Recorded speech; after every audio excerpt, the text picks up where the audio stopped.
gente, quem aí de casa não gosta daquela boa série de médico, aquela série de hospital, quem era fã desde a época do Plantão Médico e continua até hoje com essas séries coreanas aí de medicina e heróis de plantão, e o povo faz cirurgia, pilota helicóptero, pula de paraquedas. Pois hoje a gente vai receber um desses profissionais, só que da vida real. Será que eles realmente fazem tudo isso e pulam do helicóptero? Hoje a gente vai receber o intensivista, que a gente vai saber, inclusive, o que é isso, o Dr. Pedro Ivandosvik. Então se liga, porque hoje o programa é cheio de emoção e na Casa Nova. Vem conhecer, não sai daí não.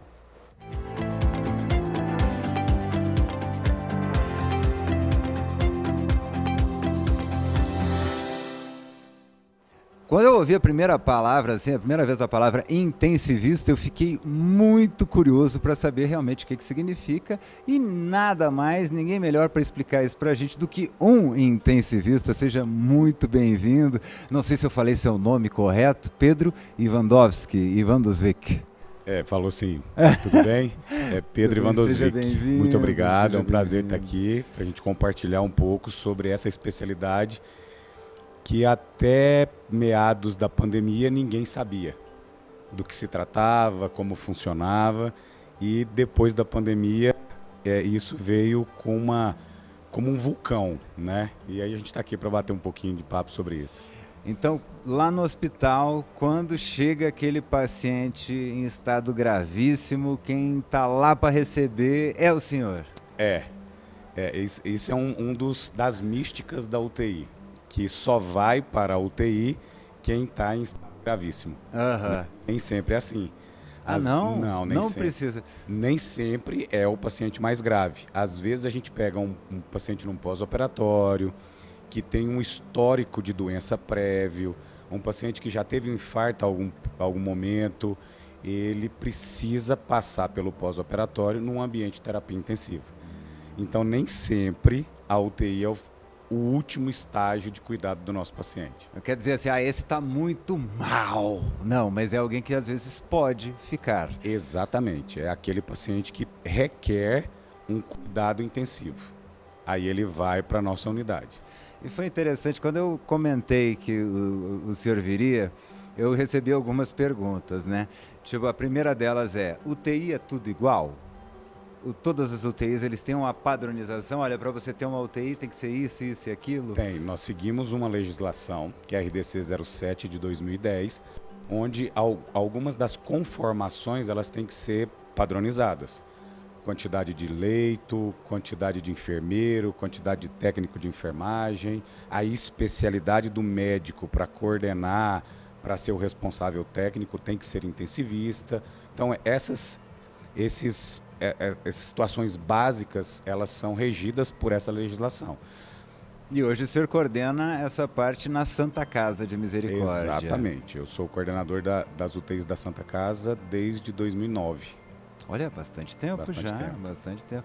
E não chega uma hora que o estresse vai lá em cima, não? Ou já acostumou a lidar? Olha, lidar com vida, principalmente essa vida no limite, realmente acaba trazendo para nós profissionais da saúde uma carga de estresse muito elevada. E nós, como profissionais da saúde, temos que buscar alternativas, né? Prática de esporte, yoga, leitura, família, são os momentos fora desse ambiente que nós precisamos daquele momento de paz, de tranquilidade, de desapego, porque realmente a carga emocional é muito elevada. Porque sim, é como o senhor falou, né? Às vezes nem sempre é o mais grave, mas quando chega na porta ali e não se sabe, é uma surpresa, é muito diferente. Ninguém vê série, aí os dermatologistas de plantão, né? Chega, oh meu Deus, uma urticária, não. É sempre acidente de carro, moto, e isso às vezes chega. Sim. Né? E você nunca sabe o que vai atravessar aquelas portas ali e chegar para você, né? Não, como é que lidar com isso? E a gente tem uma peculiaridade, né? Na grande maioria das vezes, esses pacientes gravíssimos que você colocou no início, a última chance é a UTI. O último momento de esperança que o familiar tem é a UTI. E é muito angustiante para a família, porque ela vai deixar conosco o bem maior que ela tem. Eu sempre comento com meus residentes, meus alunos, que na UTI nós temos que tomar muito cuidado com os nossos pacientes, porque deitado naquele leito tem o amor de alguém. E a gente tem que se colocar no lugar da família, né? Porque imagine, você vai deixar um ente querido num ambiente que todo mundo acredita ser inóspito, um ambiente frio, um ambiente cheio de barulhos, com pessoas que elas não conhecem e que elas não conseguem ter pelo menos até pouco tempo atrás, não conseguiam ter um momento de convívio com aquele familiar, a não ser os minutos de visita familiar, que normalmente gira em torno de 30 minutos. E aí a mística da UTI, como eu te disse, ela caiu. E hoje a gente trabalha muito com um slogan que é a UTI humanizada. Eu queria até perguntar, qual a diferença? O que mudou na UTI para ela ganhar essa nomenclatura? A diferença de uma UTI comum e uma UTI humanizada. O que significa isso? Na verdade, hoje nós lutamos para que todas as UTIs sejam humanizadas, né? Por quê? Porque a gente percebe que a presença do familiar, ela traz um conforto maior para o paciente.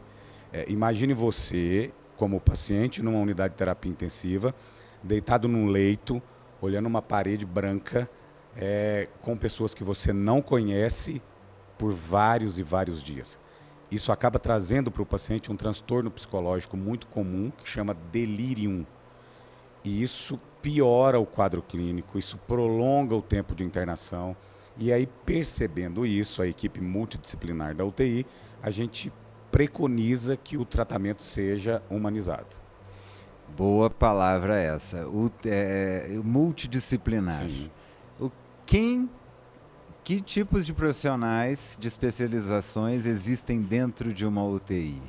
Vamos lá. Além do intensivista, né? Então, a nossa equipe multidisciplinar da UTI é composta por médico, por enfermeiro, técnicos de enfermagem, nutricionista, terapeutas ocupacionais, psicólogos, farmacêuticos, assistentes sociais, fisioterapeutas e quem mais quiser fazer parte.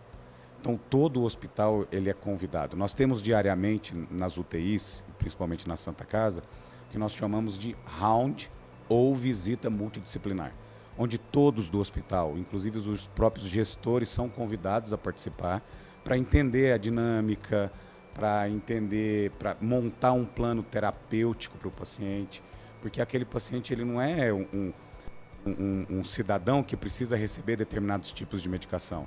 Ele precisa de um apoio psicológico, ele precisa da fisioterapia. A gente precisa entender a história de vida desse paciente, por isso o assistente social é importante. A gente precisa do farmacêutico para questionar as relações entre os medicamentos e assim por diante. Então, por isso que é fundamental a participação dessa gama de profissionais dentro da unidade. Me chamou a atenção também a maneira com que você falou dos pacientes, né? Ali naquela cama tem o amor de alguém. E a gente está falando isso num momento até onde há poucos dias a gente teve alunas, né?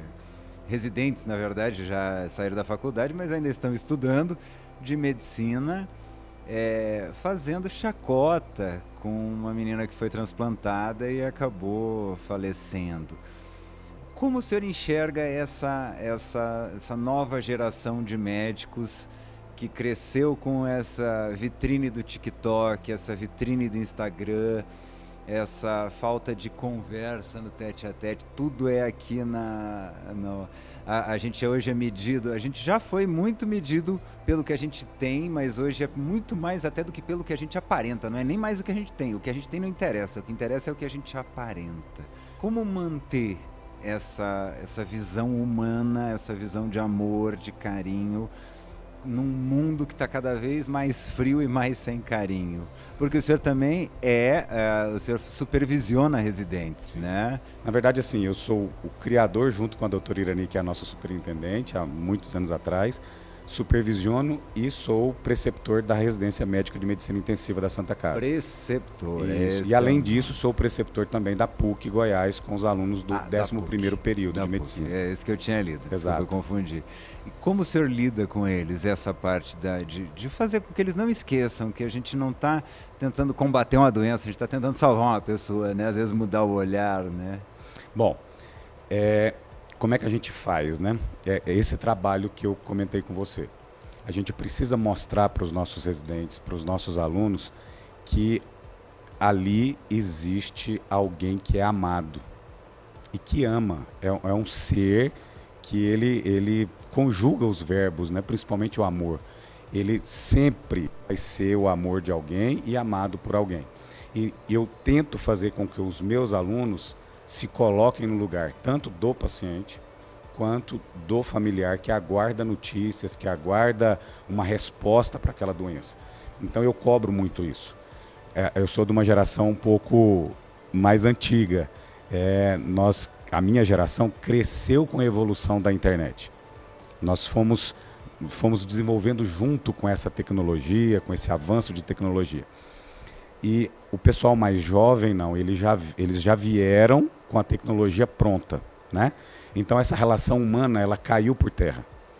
E você me pergunta, de que forma que a gente faz para melhorar isso? Somos nós, dessa geração um pouco mais antiga, conscientizar o pessoal mais jovem a importância da relação interpessoal, principalmente na área médica.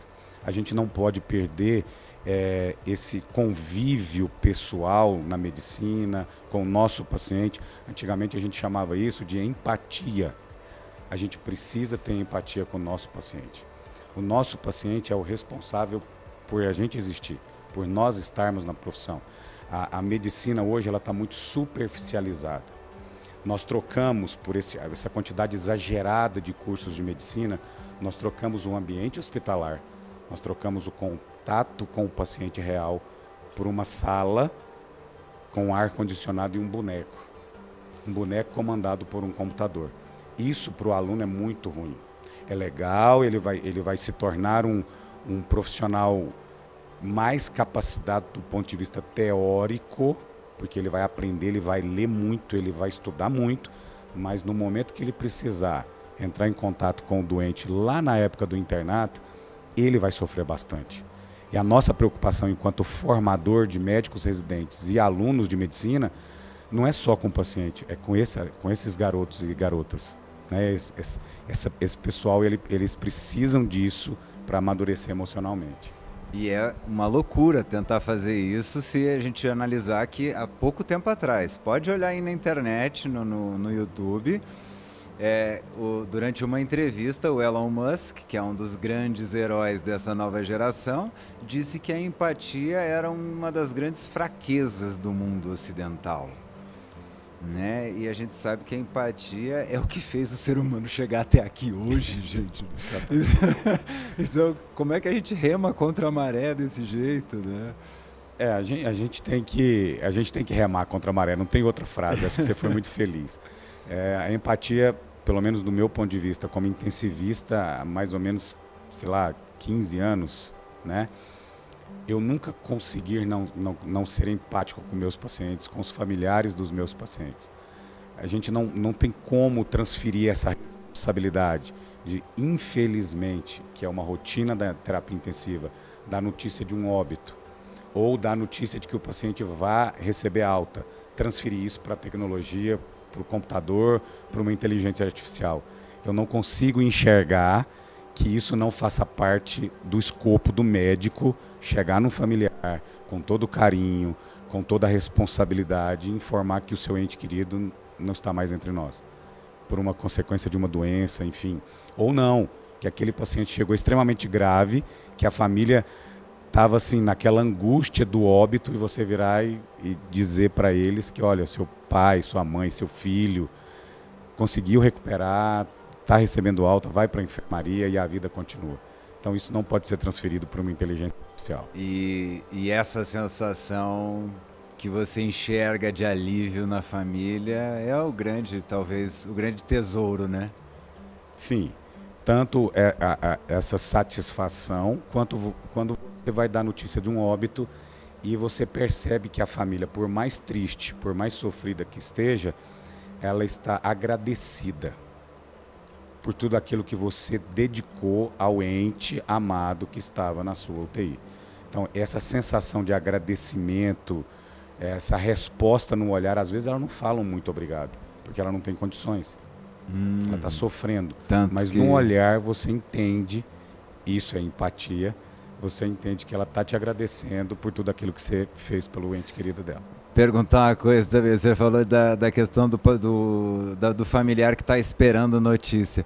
Por que na UTI tem horário para dar as informações do paciente? Que nos leitos comuns, chega, tá bem, não. Na UTI não, na UTI tem os horários certos. Quem acompanhou aí grandes coberturas jornalísticas com pessoas que ficaram internadas sabe que aquele horário ali a equipe sai, dá as informações, volta e pode chorar, meu amigo. É aquilo ali até o próximo. Né? Por que existe essa precisão? A UTI é um ambiente muito pragmático. Então nós temos toda uma estrutura montada para tratar aquele paciente de forma intensa. Por isso o nome terapia intensiva. Então qualquer situação extra, ela pode trazer um momento de atrapalho para aqueles cuidados intensivos. Então a gente acaba criando essa situação de horário de visita rigoroso, boletim rigoroso, para que não venha nada externo e tire o foco das pessoas que estão concentradas nos pacientes. A humanização, ela vem com esse intuito, quebrar um pouquinho esse paradigma, essa parametrização da unidade de terapia intensiva para trazer mais conforto para a família. Então, às vezes, a gente usa muito um termo na UTI que agora está muito bem estudado e muito bem adiantado nesse processo, que é a visita estendida. Então, você tem um parente na UTI, esse parente requer uma visita maior, com um tempo mais elástico. A gente organiza todo o processo, todo o ambiente para que o familiar possa ficar com esse paciente. Doutor, o senhor assiste série de médico? Essas Olha, famosas? Vou ser muito sincero com você, não. Não? Não assisto. House, nem House, aquele que adorava. Não, eu tenho uma filosofia assim, como eu te disse no bloco anterior, eu vivo muito intensamente a medicina. Né? Eu estou todos os dias na UTI, eu convivo com os meus residentes, com meus alunos, com os meus pacientes. Quando eu saio desse ambiente, eu prefiro algumas outras atividades que me distraiam, que me façam descarregar todo esse estresse do dia a dia, mas não é a série médica, não gosto. E tem muita gente, o senhor que acompanha residentes e estudantes, tem muita gente que acabou entrando para a medicina por causa de alguma série, que foi inspirado. Tem algumas, tipo Grey's Anatomy, é uma série que está há 20 anos no ar, quer dizer, adoro, né? O pessoal adora a série de médico, essas coisas. Tem muita mentira ou como é que é esse negócio? A vida real de um hospital, como é que é? Bom, tem muita coisa que as séries retratam, pelo menos é o que eu leio e que as pessoas falam, porque, como eu te disse, eu não assisto, que, sim, retratam a realidade da medicina, do dia a dia do médico, mas como é um programa, como é uma série, eles romantizam muito, né? Eles romantizam, eles colocam umas aventuras que, às vezes, não é o nosso cotidiano.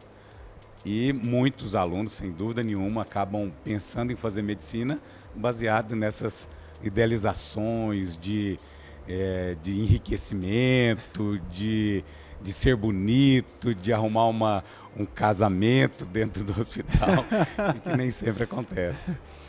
Essa romantização e a glamorização da medicina, ela é sentida no cotidiano do hospital, quando começa uma nova leva de residentes?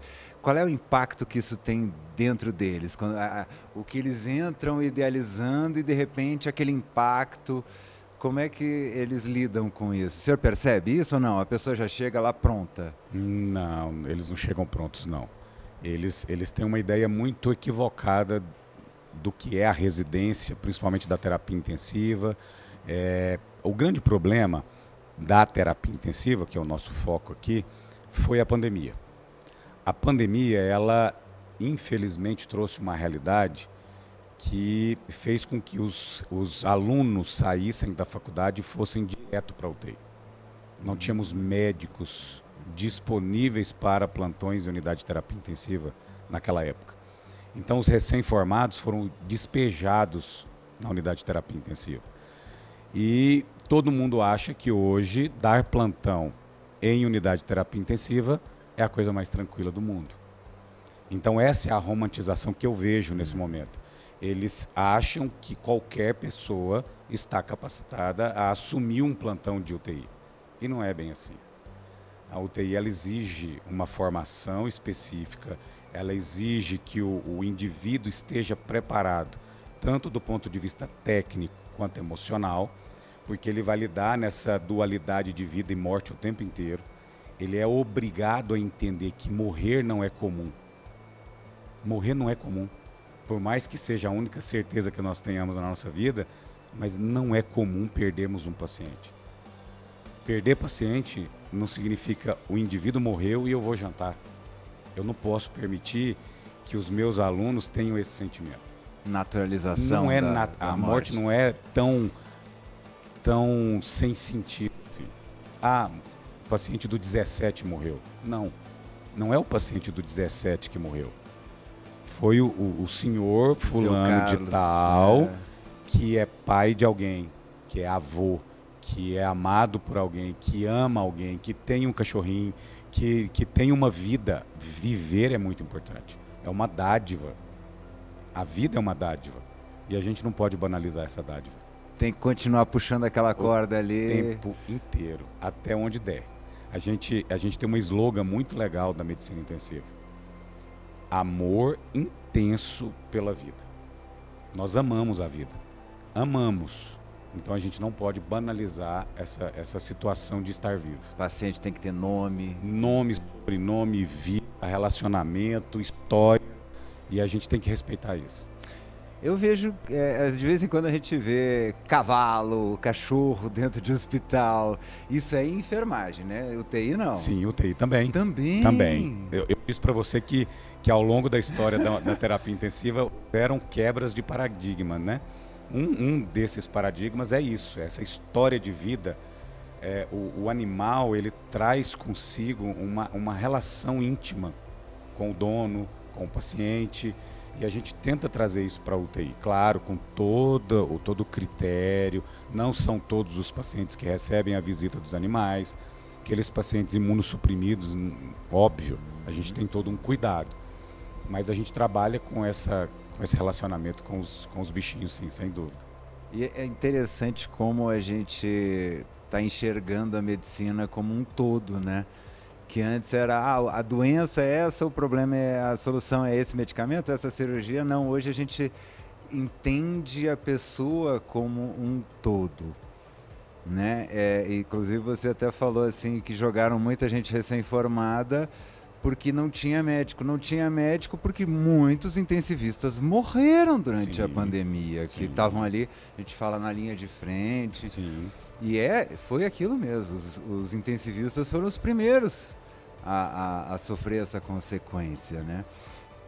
Então, o próprio médico tem que estar preparado para se olhar como um todo também. Sem dúvida, sem dúvida. A gente precisa entender que nós temos o nosso horário de trabalho e a gente precisa respeitar isso. Muitos médicos com essa idealização das séries, né? De novo, a necessidade de mostrar para a sociedade que é médico. O que eu quero dizer com isso? Normalmente a ideia é a seguinte: eu terminei meu curso de medicina, eu preciso ter um carro importado, eu preciso mostrar para a sociedade que eu sou médico e eu preciso trabalhar muito para isso. Eu acho que a gente tem que ter um pouquinho de calma. Trabalhar 12, 24, 36 horas, 48 horas, isso é muito prejudicial para a saúde da gente. Às vezes os jovens têm uma energia muito exagerada, mas lá na frente eles vão entender com burnout, com depressão, com síndrome com ansiedade, né? Que será que vale a pena esse exagero? Será que é para isso que eu fiz medicina? É uma pergunta que a gente tem que colocar na mesa. Ser médico é trabalhar 96 horas seguidas? Não. Ser médico é cuidar de uma pessoa que está doente e que precisa de uma pessoa saudável para transmitir todo aquele conhecimento que a gente adquiriu na faculdade para aquela pessoa que precisa. Existem várias profissões para quem quer ficar rico, né? Geralmente quem se forma em medicina ama as pessoas.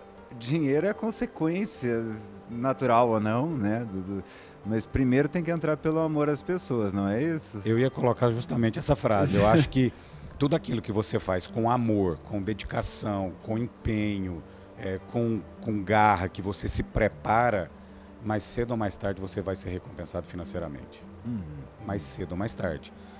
Ser rico é muito relativo. Vai depender muito da sua formação, do seu entendimento de vida. Às vezes, você conseguir diminuir a taxa de mortalidade da sua UTI, isso é uma riqueza. Às vezes... Que o dinheiro, às vezes, não vai pagar nunca. Nunca. Então, ser rico é muito relativo. Então, se você trabalha, se você se dedica, o recurso financeiro ele vai vir. Você vai ser muito bem remunerado, você vai ser requisitado, as pessoas vão te enxergar. Então, o dinheiro ele vai aparecer. Mas a gente tem que entender que existem outras riquezas que são mais valiosas do que simplesmente um carro importado na rua.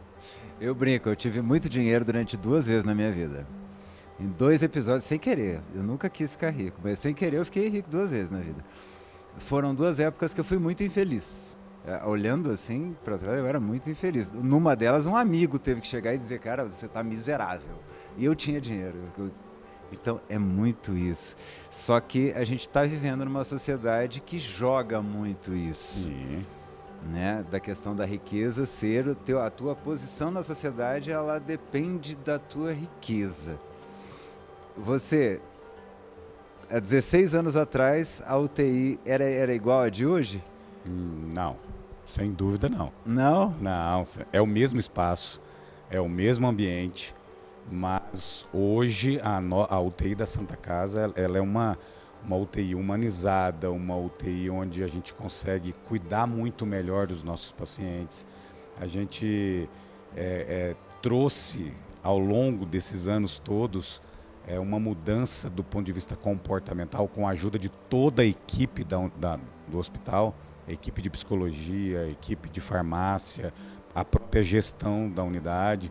Ela mudou a performance da nossa UTI. Uma dica para quem quer fazer medicina e quer ser intensivista. Bom, para a gente encerrar o programa. Para você que deseja ser intensivista, para você que sonha em fazer a medicina, em se tornar médico, primeira dica, entenda que isso é aquilo que você deseja fazer pelo resto da sua vida. Primeiro ponto. Segundo ponto, dedique-se ao máximo para entrar na faculdade de medicina, não é fácil. Uma vez lá dentro, pense na especialidade que você quer fazer, qual é a que mais se identifica com você. Segundo, terceiro, escolheu a medicina intensiva, seja intenso. Seja intenso em tudo aquilo que você se propõe a fazer com o seu paciente. Cuide dele, cuide de você e cuide da família daquele paciente que está na sua unidade de terapia intensiva. Seja bem-vindo a esse grupo, nós precisamos muito de intensivista. A gente quer muito intensivista no mercado de trabalho. Muito obrigado. Depois dessa, gente, eu só vou deixar um beijo para vocês e até amanhã, mesmo horário, hein? Tô esperando você. Até mais.